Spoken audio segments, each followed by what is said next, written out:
శివమహాపురాణం రుద్ర సంహితలో సతీకాండలో 10 చాప్టర్లో 22 శ్లోకాల నుంచి ఏదైతే దీన అవస్థలో ఉన్న బ్రహ్మ ఆ విష్ణువుని స్మరించగానే దీనంగా ఉన్నాడు. పైగా త్రికరణ శుద్ధిగా నువ్వే నాకు దిక్కు, దుఃఖాల నుంచి బయటపడేలాగా చేయమని వేడుకున్న కారణంగా ఆ విష్ణువు అక్కడ ప్రకటింపబడ్డాడు.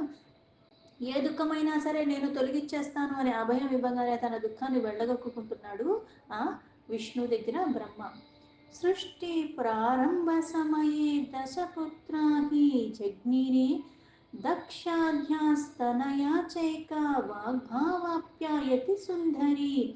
ఏదైతే జరిగిన యథార్థం ఇక్కడ మళ్ళీ లీలగా ఏది అర్థం చేసుకోవాలంటే కొన్ని సాధారణంగా ఇక్కడ మనం ఎలా లోబడిపోయి చేస్తామో దాని నుంచి మళ్ళీ బయటపడటానికి ఎలా ఉండాలని చెప్పటానికి ఇవన్నీ కూడా మళ్ళీ పాత్రల రూపంలో ఆ బ్రహ్మ ఆ విష్ణు అలాగే ఆ మహేశ్వరుడు అన్నట్టుగా లీలలుగా జరిగేవి ఇవి. అందుకే లీలా విశారదుడు అంటారు. అంతేగాని మనకున్న వికారాలు కూడా వాళ్ళకి ఉన్నాయని అనుకోవటం మళ్ళీ అజ్ఞానము.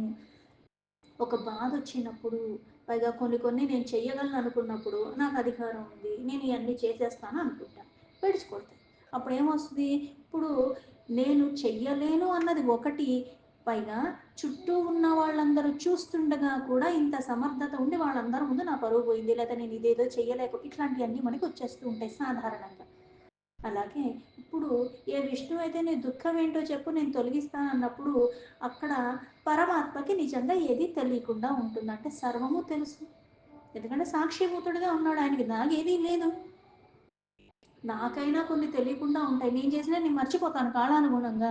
పైగా నాకు నచ్చినవే గుర్తుపెట్టుకుంటాను, కొన్ని నేను మర్చిపోతూనే ఉంటాను, నేను చేసినవే నేను మర్చిపోతాను లౌకికంగా. కానీ పరమాత్మ ప్రతిదానికి సాక్షిభూతుడుగా ఉన్నాడు. నీలో జరిగే ప్రతిదీ తనకి తెలుసు, నువ్వు ఏం చేస్తావో తెలుసు. నీలోనే కాదు ప్రతి ఒక్కరిలో కూడా అన్నిటికీ ఆధారమై ఉన్నవాడు. ఆయనకి నువ్వు చెప్పాలా? చెప్పగలవు.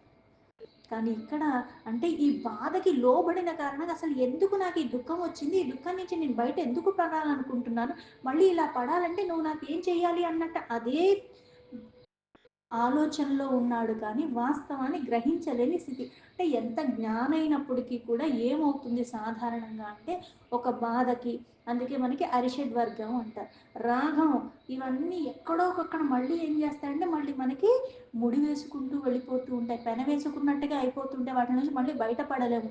వాటిల్లోనే అల్లుకుంటూ పోతూ ఉంటాము. వాటి నుంచి నువ్వు వైదొలగగలిగితేనే దీన్ని చక్కగా గ్రహించగలిగి మళ్ళీ ఆచరణలో పెట్టగలవు. లేకపోతే మళ్ళీ ఏదో ఒక క్షణంలో మళ్ళీ మాయామోహానికి లోబడిపోతూనే ఉంటావు. అయితే ఏ కారణం చేత ఇంత దుఃఖానికి లోబడ్డాడో, ఏ కారణం చేత ఆ పరమేశ్వరుడు మళ్ళీ ఒక స్త్రీని గ్రహించాలన్న నా కోరిక ఎందుకు వచ్చిందో, మళ్ళీ అది నాకు సుఖాన్ని ఇస్తుంది, ఈ దుఃఖాన్ని కూడా తొలగించేస్తుందన్న భావంలో ఆ చరిత్రని చెప్తున్నాడు. ఏం జరిగింది అన్నది విష్ణువుకి చెప్తున్నాడు. అందుకే సృష్టి ఆరంభంలో ఏదైతే నాకు 10 మంది పిల్లలు కలిగారు, మానస పుత్రులు, వీళ్ళ ఉత్పత్తి జరిగిన తర్వాత నా వాక్కు నుంచే అలాగే ఒక పరమ సుందరి అనే ఒక కన్య కూడా ఉత్పత్తి జరిగింది. ధర్మో వక్షహస్తనాత్ కామో మనసో అన్యోపై దేహత జాతాస్తత్ర సుతాం దృష్ట్వా మమ మోహ అభవద్ధరి. అలాగే ఆ 10 మంది పుత్రుల్లో కూడా ధర్ముడు ఉన్నాడు. ఆ ధర్ముడు ఎక్కడి నుంచి వచ్చాడు అంటే నా వక్షస్థలం నుంచి వచ్చాడు. అలాగే ఈ మన్మధుడు నా మనస్సు నుంచి ఉద్భవించాడు. అలాగే వేరే పుత్రులు అందరూ కూడా నా శరీరంలో ఒక్కొక్క దగ్గర నుంచి ఉత్పత్తి జరిగారు. అయితే ఈ కన్యని చూసి నేను మోహానికి, అంటే నా నుంచి ఉద్భవించిన ఆ కన్యనే చూసి నేను మోహానికి లోబడ్డాను. ఎప్పుడు? ఆ మనస్సు నుంచి ఎప్పుడైతే మన్మధుడు ఉత్పత్తి జరిగాడు, ఆ మన్మధుడికి ఇవ్వాల్సిన వరాలు ఇచ్చేసాడు, సర్వవ్యాపిగా ఉండు అని చెప్పాడు. పైగా సృష్టిలో ప్రతిదాని మీద కూడా నువ్వు మోహానికి లోబడేలాగా చేసేస్తా, అంటే నీ ప్రభావం అందరి మీద చూపిస్తుంది, ఆ విష్ణు మీద అలాగే పరమేశ్వరుడు మీద తప్ప అని చెప్పాడు. నేను ఆ నా నుంచి ఉద్భవించిన కన్ని పట్లే కూడా మోహానికి లోబడిపోయాను అన్నాడు. కుదృష్టయా తాం సమాత్రాక్షాం తవ మాయా విమోహితః తక్షణాద్దరాగత్య మామనిందాస్తుతానపి. ఇక్కడ నీ మాయ కారణంగా నేను దానికి లోబడిపోయాను, మోహపడిపోయాను. దాని ద్వారా అటువంటి దృష్టితో, వికారాల భరితమైన దృష్టితో నేను అవన్నీ చూస్తున్నాను. అదే సమయంలో మహాదేవుడు అక్కడ వచ్చాడు. వచ్చి అక్కడ నా పుత్రుల్ని నన్ను కూడా నిందించాడు. అంటే సర్వము తెలిసినవాడు ఇలా ఎలా చేస్తావు అని నిందించాడు. ధిక్కారం కృతవాన్ సర్వాన్ నిజం మత్వా పరం ప్రభు జ్ఞానినం యోగినం నాత భోగినం విజతీంద్రియం. ఓ నాత, స్వయంగా శ్రేష్టమైన ప్రభు అని అనుకుంటే జ్ఞాని యోగి, పైగా ఇంద్రియాలను నిగ్రహించిన వాడు, భోగరహితంగా ఉండేవాడు. అలాగే నా పుత్రుల్ని నన్ను కూడా అంతలాగా నిందించాడు. నీ మోహానికి కదా మేము లోబడింది, ఆ మోహం అన్నది లోబడనీయకుండా ఉంటే మేము లోబడలేం కదా. అంటే ఇప్పుడు ఎలా ఉంటుందంటే, నువ్వు వచ్చేది ఇచ్చావు కాబట్టి నేను స్వీకరించాను అన్నట్టుగా నేను చెప్తాను, కానీ నేను నిజంగా అది స్వీకరించకుండా ఉంటే బాగుండేది, నేను ఎందుకు తీసుకున్నాను అనం మనం. ఎప్పుడు పక్కనోడు కారణం అవుతాడు. నిందించడానికి తేలిగ్గా ఉంటుంది అక్కడ సాధారణంగా. ఇక్కడ తిట్టవలసిన సందర్భం ఎందుకు వచ్చింది, నిందించాల్సిన సందర్భం ఎందుకు వచ్చింది అన్నది కూడా విస్మరించి నన్ను నిందించాడు. ఇప్పుడు కొంతమంది ఏమన్నా అన్నారు అంటే మనం చేసిన పనికి అన్నారని తీసుకోరు, వాళ్ళు నన్ను అన్నారన్నదే పట్టుకుంటారు. అనవలసిన పరిస్థితులు తీసుకొచ్చింది నువ్వు, అనేలాగా చేసింది నువ్వు. వాళ్ళు నిగ్రహించి నిగ్రహించి నిగ్రహించి ఇంకా అక్కడ దాకా తీసుకొచ్చి భరించి భరించి ఎప్పుడైతే దాన్ని వెళ్ళగక్కేస్తారు, ఇంకా అంతకన్నా భరించడం ఎవరి వల్ల కాదు. కానీ అది గుర్తించకుండా నన్ను అంటావా అన్నట్టే పట్టుకుంటాం మనం కూడా. అనవలసిన సందర్భాన్ని అలా చేసింది నువ్వు, అది నేను అన్నది నేను స్వీకరించాను. ఎందుకు? వికారాల కారణంగా. అందుకే నా పుత్రుల్ని నన్ను అంతలాగా నిందించాడా పరమేశ్వరుడు.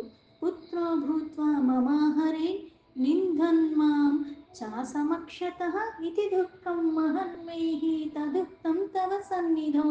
ఓ హరి, నా పుత్రులు అలాగే అక్కడ ఆ పరమేశ్వరుడు సమానంగా అని నన్ను అనుకుంటారు, అలాంటిది వాళ్ళ ముందే నన్ను కూడా నిందించేశాడు. అందుకే నాకు చాలా దుఃఖం కలిగింది. అందుకే ఇది నేను మీకు చెప్పుకుంటున్నాను, ఆ దుఃఖం నాకు అంత తీవ్రంగా ఉంది అన్నాడు. గృహీయాధతి పత్నిం సా శ్యాం సుఖీ నష్ట దుఃఖదీహి ఏతదత్త సమాయాతః శరణం తవ కేశవ. పరమేశ్వరుడు ఎప్పుడైతే స్త్రీని గ్రహిస్తాడో అప్పుడు నాకు సుఖం వస్తుంది, అప్పుడు నా మనసుకు కలిగిన కష్టం దూరం అయిపోతుంది. అందుకే కేశవ ఇది జరగాలి, అందుకే నేను మిమ్మల్ని శరణు వేడుకున్నాను అన్నాడు. బ్రహ్మో ఉవాచ ఇత్యాకార్యవచో మేహి బ్రహ్మణో మధుసూదనః విహస్యామాం ధృతం ప్రాహ హర్షయన్ భవకారకం. అంటే మధ్య మధ్యలో ఇప్పుడు దాకా చెప్పింది బ్రహ్మే మళ్ళీ బ్రహ్మ అంటారంటే, ఆ బ్రహ్మ విష్ణు యొక్క సంవాదం ఇప్పుడు మళ్ళీ బ్రహ్మ నారదుడికి చెప్తున్నాడు. అందులో మధ్య మధ్యలో ఇప్పుడు ఈయన ఈ సందర్భంలో చెప్పేది అన్నట్టుగా ఆ బ్రహ్మ మళ్ళీ నారదుడికి ఇలా చెప్తున్నాడు. నారద, నేను ఎప్పుడైతే ఆ విష్ణువుకి ఇలా చెప్పానో ఆ విష్ణు వెంటనే నా మాటలు విని నవ్వుకుంటూ సృష్టికర్త అయిన ఆ బ్రహ్మ చూస్తూ అక్కడ మళ్ళీ త్వరగా, ఎందుకంటే ఇటువంటి ఆలోచనలు రావటమే అధర్మానికి చిహ్నం, అది తొలగిపోవాలి, దాన్ని మళ్ళీ ఉపేక్షించకూడదు. అందుకుని నవ్వుతూనే ఆ బ్రహ్మతో మళ్ళీ ఇలా అంటే అంతే, నాతో ఇలా చెప్పాడు ఆ విష్ణువు అని చెప్తున్నాడు. విష్ణు ఉవాచ విధి శృణుహి మద్వాక్యం సర్వభ్రమ నివారణం సర్వం వేదాగమాధీనం సమ్మతం పరమార్థతః. విష్ణు బ్రహ్మతో ఇలా చెప్పాడు, సంపూర్ణమైన భ్రమలన్నీ కూడా నివారించగలిగేది, వేదాలు ఆగమాల ద్వారా ప్రమాణంగా పరమార్థయుక్తంగా చెప్పే నా మాటలు నువ్వు జాగ్రత్తగా విను. మహామూఢ మతిశ్చాద్య సజ్జోతోసి కథం విధి వేదవక్తాపి నిఖిల లోకకర్త హి దుర్మతి. ఓ విధాత, వేదాలకి వక్తగా ఉన్నవాడివి, సమస్త లోకాలకి కర్తవి, సృష్టించేవాడివి నువ్వు, ఇంత మూర్ఖత్వానికి ఇంత దుర్భక్తియుక్తంగా నువ్వెలా అయిపోయావు, ఇది తగిన పనేనా? ఇప్పుడు నిజంగా బ్రహ్మాట్లకి లోబడ్డానని అనుకోవటానికి వీల్లేదు. ఇది మళ్ళీ లీల లీల అని అర్థం చేసుకోవాలి. ఇప్పుడు సాధారణంగా మనకి లౌకికంగా తీసుకుంటే, నా ఇప్పుడు నేను వంట చేస్తున్నాను, నేను బాగా చిరాకులో ఉన్నాను. అప్పుడు నేను ఆ వంట చేసినప్పుడు ఏమవుతుంది, చిరాకు నా వరకే ఉంది ప్రస్తుతానికి. ఆ వంట చేస్తున్నాను, అదే చిరాకులో చేశాను, అది మళ్ళీ నా ఇంట్లో వాళ్ళందరికీ పెట్టాను. ఇంట్లో 10 మంది ఉంటే ఆ 10 మంది దానికే లోబడతారు. అంటే చేసేవాడు ఎలా ఉండాలి? బాహ్యానికి శుచిగా ఉంటే కాదు. మనకి స్నానం చేసి మడి కట్టుకొని ఎందుకు చేయమంటారు? పైగా దైవనామాలు చింతిస్తూ చేయమంటారు. ఎందుకంటే సాధారణంగా నాకు కొన్ని వికారాలు ఉన్నాయి. కానీ ఆ క్షణమైనా సరే, ఎందుకంటే అది మహాప్రసాదం. అది నాకు శరీరానికి పుష్టిని ఇస్తుంది, ఆరోగ్యాన్ని ఇస్తుంది. వృద్ధి చెందాల్సినవి వృద్ధి చెందాలి, తొలగవలసినవి తొలగాలి. నేను ఆ వికారాలతో కూర్చొని నేను చేయటం కాకుండా వీళ్ళకు కూడా అంటిస్తూ ఉన్నాను. అందుకే కదా సత్సంగత్వం అని చెప్పారు.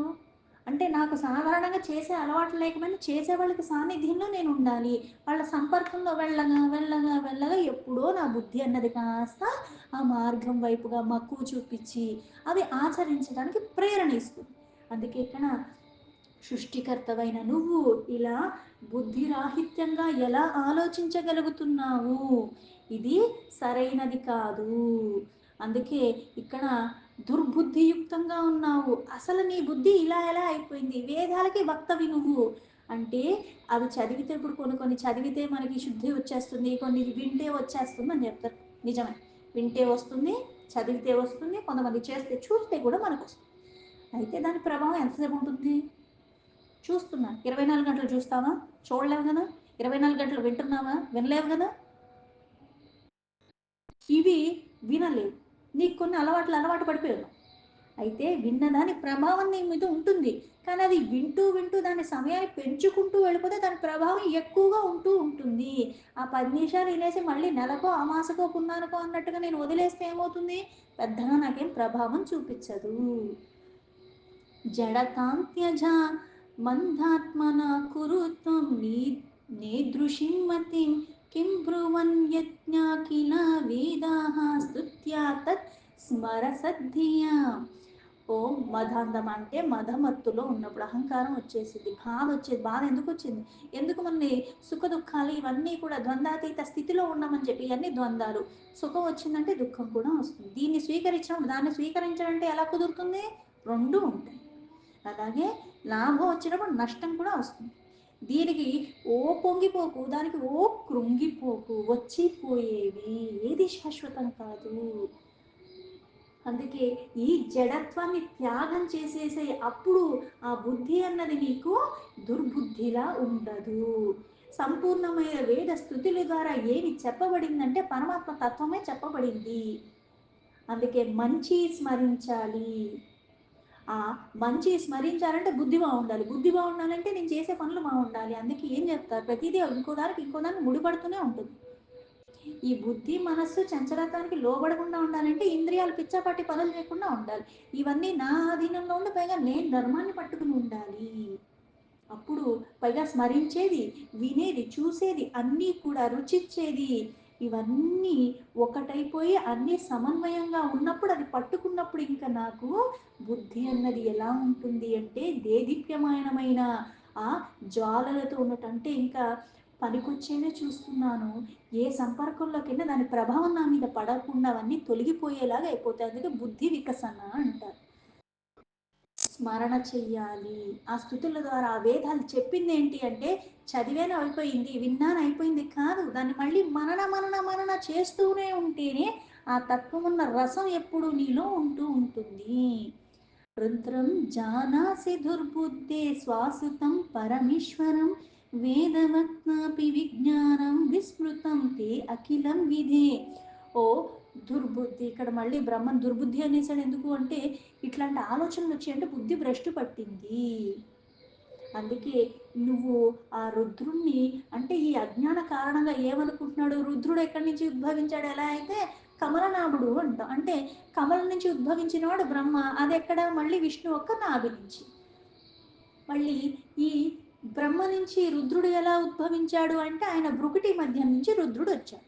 అయితే ఈ భృకుటి మధ్యం నుంచి వచ్చేలాగా చేసింది ఎవరు? పరమేశ్వరుడు. ఆ పరమేశ్వరుడు మళ్ళీ అంటే ఒకటికొకటి ఇందులోంచి అది వచ్చినట్టుగా, అందులోంచి ఇది వచ్చినట్టుగా, ఇందులోంచి ఇంకోటి వచ్చినట్టుగా చేశాడుగా. నీ త్రిమూర్తులు తానే సంకల్ప మాత్రంతో సర్వాన్ని చేసిన ఆ పరమాత్మే తనే సంకల్పించి తానే ఆ రూపంలో మళ్ళీ ఇక్కడి నుంచి ప్రకటింపబడినట్టుగా చేశాడు. అయితే ఈ బ్రహ్మ ఇప్పుడు ఏమంటున్నాడు? ఆ రుద్రుడు నాకు కొడుకు, ఎందుకు? నా నుంచి ఉద్భవించాడు కాబట్టి. అలాంటిది నా కొడుకు అయి ఉండి మళ్ళీ నన్ను ఇలా తోలనాడతాడా అంటే? నేను ఏదన్నా తప్పు చేయొచ్చు కానీ నన్ను ఎవరో అనుకోడు. నువ్వు తండ్రివిగా కొడుకుగా ఏదన్నాగా, ఎలా అయితే చరాచర జీవనాశంలో ఆత్మరూపంలో ఉన్నది పరమాత్మ అన్నప్పుడు అన్నీ సమానమైనప్పుడు ఇక మళ్ళీ ఈ బంధనాలు అనేవి లౌకికంగాని ఒకళ్ళు ఎక్కువ కాదు ఇంకోళ్ళు తక్కువ కాదు, అవి ఉండాలి. గురువుకి ఎంత మర్యాద ఇవ్వాలో అంతా ఇవ్వాలి. సేవ చేసుకునేటప్పుడు పరమాత్మ స్వరూపంగా భావించి చేసుకుంటున్నావు. తప్పు చేసినప్పుడు ఎవరైతే ఇప్పుడు రాజైనా సరే తప్పు చేసిన వాడు తనవాడైనా తనవాడు కాకపోయినా శిక్ష అన్నది సమానమే, భేదబుద్ధి చూపించకూడదు.